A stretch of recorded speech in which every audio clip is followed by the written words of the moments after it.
representatives. I've got Steve Wilson, who's partner and head of the New York office at Osborne Clarke, and his colleague Tim Rezendes, who's VP Legal International at Osborne Clarke. Steve is a lawyer who worked in-house with Vodafone before joining Osborne Clarke in Reading, and then poor Steve had to leave beautiful Reading to go and work in San Francisco and latterly New York. Tim Rezendes has always worked in the US, first on the West Coast in real estate and tech startups, and with the UK Department of International Trade. Then he joined Osborne Clarke, 4 years in San Francisco, and has moved with them across to the East Coast. So, Steve and Tim, I welcome you both. Thank you very much for joining us today. Now, Osborne Clarke is clearly well known in the UK. Would you please explain to the viewers we have today what your US position is and what your ambitions in the US are? Steve, if I may start with you. Yeah. Thank you, Peter, and thank you for having us today. I think probably our ambition is to be as well known in the US as we are in the UK and in Europe. So Tim and I are 50% of the rep office in New York, and we have a similar rep office over in California, in San Francisco, but that's a bit larger. And we've been in the US for 20 years, 20-year anniversary. We had big plans for celebrations, but you can imagine those are now pared back a little bit. But the focus of our US operations is very much to be the kind of go-to counsel for US clients who have international legal needs. So basically from here, we're working with generally headquartered clients who are either on the East Coast for our office or on the West Coast for our colleagues in San Francisco, who are either taking their first steps overseas and particularly focused from an Osborne Clarke perspective in Europe and the main hubs over in Asia. And we're basically helping them through that kind of first step and then the growth beyond that. So we have packages and we have a focus on helping VC-backed businesses kind of set up a sales office and put a couple of people on the ground right up to the kind of international businesses that have operations everywhere and might need some assistance with multi-jurisdictional projects. So we're doing that for them on the ground. There's a lot of client relationship management. There's a lot of international project management. And then by being here in the community, we're obviously building up a local network, both in terms of new clients, as well as making sure that we have the right contact points in the US for when our existing overseas clients, so for us, our clients based in Europe, need assistance in the US. We're not going to advise them ourselves, but we have the right network to introduce to them. So we take a lot of time getting to know the people that we're going to introduce to our very valued clients who we've been advising in Europe to make sure that we make the right sort of introduction, because as you know, whenever you make any sort of introduction, it's going to immediately reflect on you. So we're making sure we get the right people, the right sort of location, right fee levels. As you can imagine, being based in New York, sometimes there's a bit of sticker shock when it comes to rates. But you know, we have also but to that point, a range of law firms and a range of lawyers who go from, you know, the more boutique or niche focus right up to, you know, some of the larger national firms who have multiple offices and specialisms. Okay. Thank you, Steve. I'm going to alternate the questions if I may, and I'm now going to pass this one across to Tim. Now, our view, and I think this is a commonly held view from the looking at the US from the UK, we're getting a strong anti-globalization message from some of that coming from government, some of that through the media. Tim, if I may turn to you, what are you seeing on the ground? Yeah, it's really interesting, isn't it? It's we've seen, you know, going back 4 years when Steve and I first set up this office in New York, Brexit had just started. We had a Trump presidency on the way. And now we're into a global pandemic, and obviously that creates a lot of uncertainty. And I mean, there has been a real impact on the immigration environment and some more challenges to navigate internationally, especially as everything we do is cross-border. But it really took a global pandemic to go into lockdown for businesses to really pause. We've seen Mm. clients time and time again just get on with it. All this uncertainty and maybe political chaos or perception of a challenging international environment, our clients have just seen the revenue opportunities and have gone and taken advantage of what they can, despite what the politicians say, despite what you hear in the media. I mean, I think we've been surprised by that as people that think that things might be impacted by this. Frankly, this environment is the first time we've really seen a change. Okay. And now we're seeing markets in Asia already opening up. We're seeing Europe open up ahead of us in the US. So our clients are going after new revenue opportunities. And the US still remains a 20 trillion GDP market that companies will always go after. So we're all kind of reflecting on what the current environment holds for us. But Yeah. the political headwinds haven't really impacted it to the extent we've seen. Maybe the environment now is different, but Yeah. we'll see how it shakes out. That's interesting to hear. Now, one of the things I've always been impressed by with Osborne Clarke is as a BD and marketing guy is there's been a really clear sector strategy, really strong in certain chosen sectors, and you stick to that. I'm going to ask you both, but if I may start with Steve, is that something that's helping you through this at the moment and come out strongly? Or is it in a way leaving you a little bit more exposed on some of those chosen sectors? No, it's definitely been helpful because, I mean, the whole point of a sector strategy is that all of our lawyers have a knowledge about the businesses that we're advising. So that obviously is not designed just for the good times, it's for the more challenging times as well. So, if I look at our retail group, you could look at that on the face of it and say, wow, the retail has been impacted by the pandemic, the worst of all of our chosen sectors. But actually, what we've seen is that e-commerce has become huge. And so, we've actually done a lot of advice for clients who've had to retool. And then actually now that we're starting to see businesses reopening around Europe, we're advising those same clients on health and safety issues and employment related issues and that sort of thing. So even the worst case scenario hasn't been as bad. And then we've seen sort of other sectors like our tech group and our healthcare group.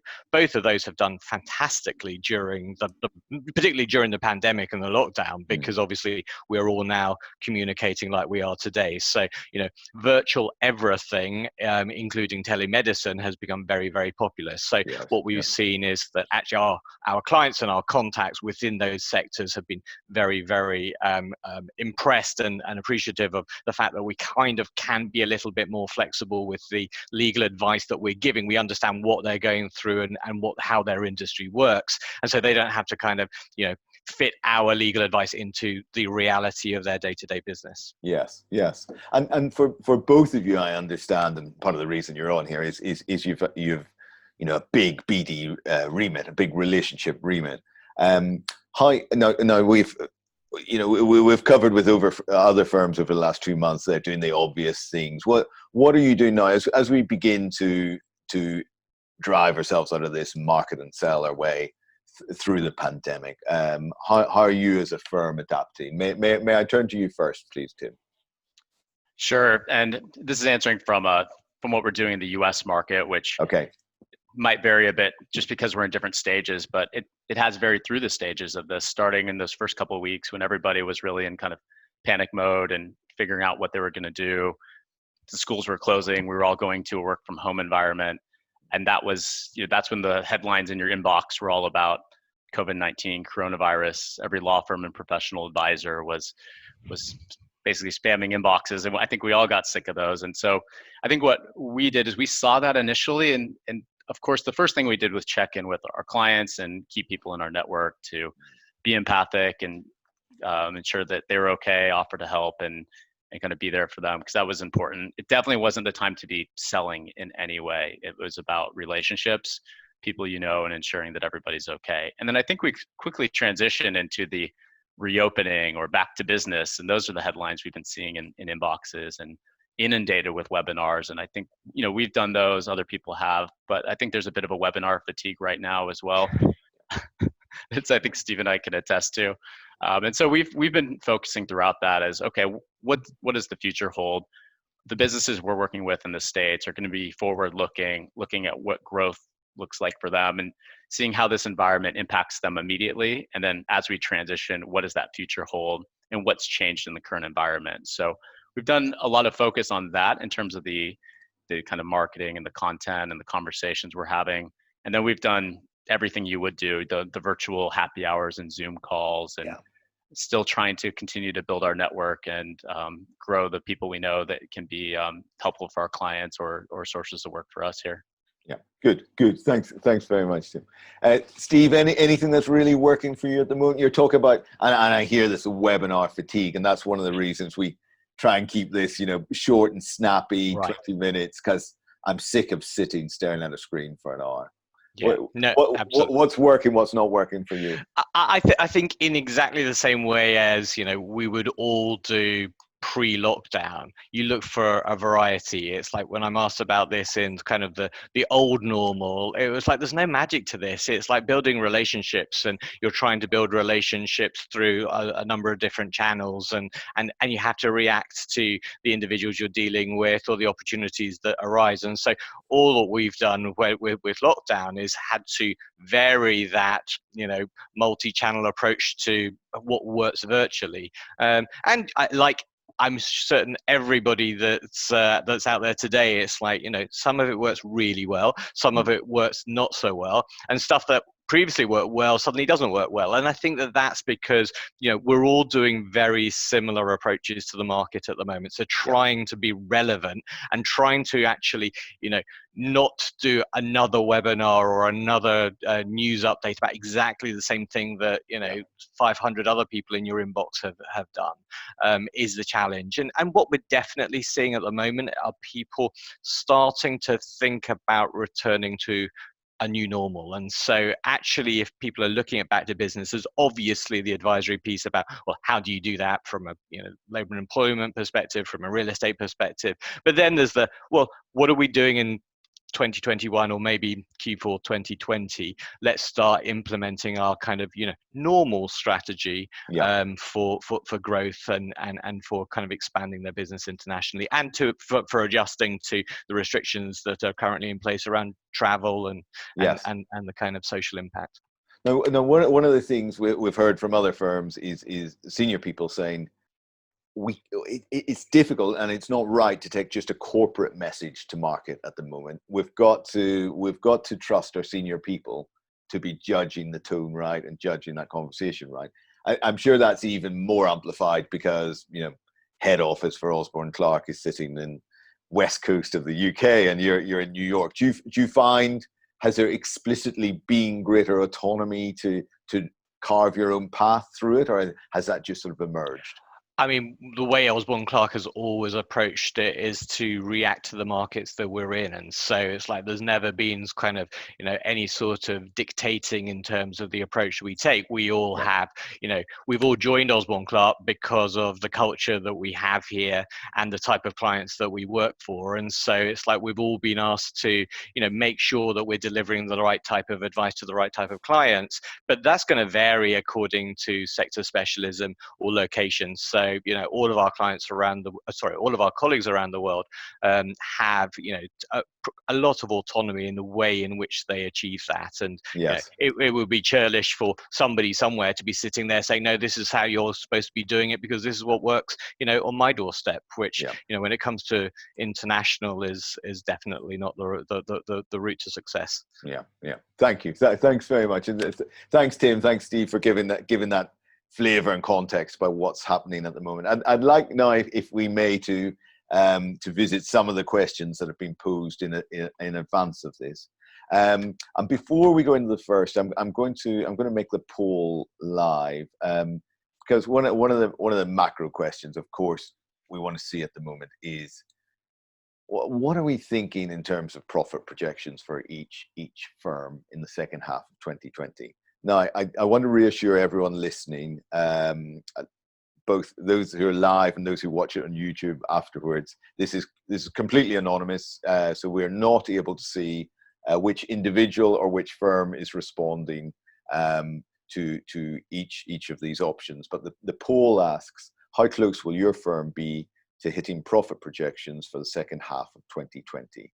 And it goes right from more than 10% up on projections to slightly above on the button, less than 10% down, or significantly below 10% or more below profit projections for this as we go into this second half of 2020.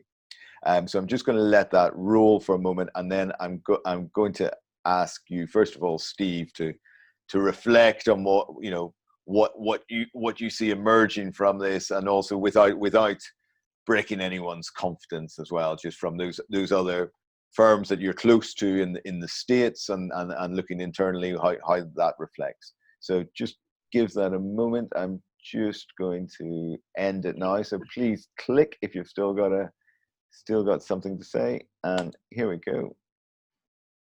Okay, and the poll. So we have a clear winner coming through, which I'm just going to share with you. And it's saying, I'm slightly surprised by this myself. Steve, if I may ask you, the dominant vote has been that we're going to be less than 10% down on projections. That's closely followed by significantly below, with almost a quarter of people saying that. A few on the button, and a very brave 7% saying that they're slightly up. Steve, what are your initial thoughts? So Peter, my first question would be, when were the profit projections set? Yes. I think if you're setting profit projections at the end of 2019, they probably have subsequently been revised. So slightly below sounds about right to me. I mean, what I suppose the feedback that we're getting from US firms that we work with, but also from our own experience within Osborne Clarke, is that people are busier than they feared. When the lockdown first started, there was this panic, but actually, as it's turned out, people have been busier. What's missing are the big corporate transactions, and so I think that probably has the biggest hit. Obviously, there are pockets of all firms that are very busy restructuring, labor and employment, and some of those sector focused kind of tech areas as well. So and obviously litigation may well become a big issue as well. But so that sounds about right to me, kind of probably based on the average profit projections with the knowledge of the market. So just to clarify on that, the intent was that those projections were set pre-pandemic, but so in that case I would expect them to be a bit more, a few more, and significantly below, but that's pretty positive then. Great news. I think so. We're going to ask this again in 3 or 4 weeks and see how it compares and see what the trend is. So thank you very much for responding to that. Tim, one of the things, and one of the questions that's just come in from Boko Inyundo at DLA is, do you think, as there is a pressure in the market, do you think some of the larger firms are going to come and try and fish more in the mid-market? Those aren't Boko's exact words, but he said, do you think the larger firms will be targeting the mid-market as a means of driving growth? It could happen. I mean, it's an interesting time where we're all reevaluating our businesses as professional advisors across the board, and the strategies that have worked, as Steve mentioned, if M&A deal volumes are down on the higher end, then people might go more for middle market if that's where volume tends to pick up, if you're coming from that direction, and pushing between upper market to middle market and so on with certain practice areas, or reacting to market changes. I can definitely see that happening. And then, of course, we're seeing people investing in new practices, restructuring, insolvency, litigation. Certainly stateside, there's a big push for bankruptcy, as we would call insolvency lawyers here. So firms are really retooling and seeing where the big revenue generators are going to be within the organization and shifting that within the market. So I think that definitely impacts on the global firms, or the niche players, or those that are in one market segment that might be going up or down depending on where those opportunities for growth are going to exist in the future. Yes, yeah, thank you. And Steve, if I may turn to you, is there a noticeable difference you've experienced, working with obviously significant experience in the US and the UK? Do you see a difference in approach as we come out of this? I think certainly in the US, there's often a greater confidence for growth and for sort of getting on with things like Tim mentioned earlier, and I think that confidence will pay through in terms of sort of returning to what was a kind of a business as usual. I mean, we've definitely seen our clients kind of put back on track their growth plans, and that's based on a confidence that we will be back. They will still need their overseas markets later in the year, early next year, so they might as well get on with it now. And so I think that resilience has always been very positive, and there's also probably a higher risk appetite, which certainly when we're representing our European clients, a lot of them have a much lower risk appetite because they want to understand what the liabilities and the risks are in new markets. So I think that's probably the variation. The good news is that Europe is opening up now, whereas the US, and particularly the main markets in the US, are still pretty much in lockdown. Both coasts remain pretty much in lockdown. So yes. We're in the kind of virtual working world for a while to come yet, I suspect. Yes, I fear so. And another question that's come in from Ruth Preston of Clarke Wilmot is saying, and you referenced this very briefly earlier, but she's saying, are you seeing as we come out, are you seeing some sectors bouncing back more quickly? Now, you mentioned earlier everything remote, of course, and a degree around life sciences, is it? Yeah, and life sciences, you probably got both sides of it. You got pharmaceuticals, who of course are all working towards some sort of vaccines. So a lot of those clients are working very, very hard. But then on the tech side, people are still have become more confident and using sort of telemedicine and kind of communicating via the screen. So I those sort of clients have done very well. And even sort of financial services, we've seen a bounce back when we've come through. It's like VCs are now investing new money in new opportunities. At the beginning, they would say, well, we'll wait because we'd like to meet the management team. We'd like to do our due diligence in person. Now, of course, they haven't got that choice. Yeah. And rather than just sit on that dry powder, they're actually investing it. So that's great news, because it means that obviously the economy keeps going. Yeah, that's the one of the bright lights I hear often is the amount of dry powder that is there, and also something I'm sensing even talking with firms day to day is the speed with which people are putting together agreements and deals is quicker. It is quicker because we're not shackled by having to have these meetings and work around diaries. So things are moving much more quickly. I'm conscious of time. We could talk much longer, but I've promised everyone we'll keep it punchy. Tim, if I may close by asking you the two questions we ask each week, and that is, for you, what's been the biggest professional learning over the last 3 months, and also what are you missing most? A lot. So professional learning, I mean, I've learned a lot. I think we all have, about ourselves, our businesses, how we do business development. I think we've always known relationships matter, but I've really learned that relationships can be built from afar. We've gone from a in-person environment for almost everything we do. That's why we're here on the ground in the market, to a purely virtual environment. It's challenging, and it's a bit different than how we acted before, but it's still possible. And we've seen some of that resiliency, and also the importance of connecting with people and clients where they are, and dealing with all of this, and having that empathy and treating people. As we know, it's about relationships. Personally, I really miss travel. My wife is pregnant, and we were going to go on a few last trips and run around New York a few more times, and really enjoyed our last few months before becoming parents. But we're on lockdown until our little one arrives. Oh wow. Okay. Well, I hope you get a chance to do some some of that when your little one is not too old anyway. So thanks very much, Tim. Thanks, Steve. If I may turn to you, professionally and personally. I mean, professionally, you have to be flexible. You have to flow with the market, flow with the opportunities, and exactly the same point as Tim. It's like, clients are human, and I've loved doing these sort of calls with clients where their 3-year-old joins the call, or their dog appears and whatever. So it's like, and I think that brings down barriers and allows you to have much more relevant conversations, not only about how they're looking at things, but how their business is reacting to this. And as for sort of what I'm missing, travel is definitely a blessing and a curse.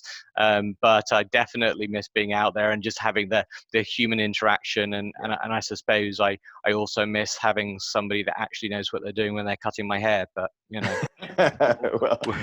we'll be back there soon.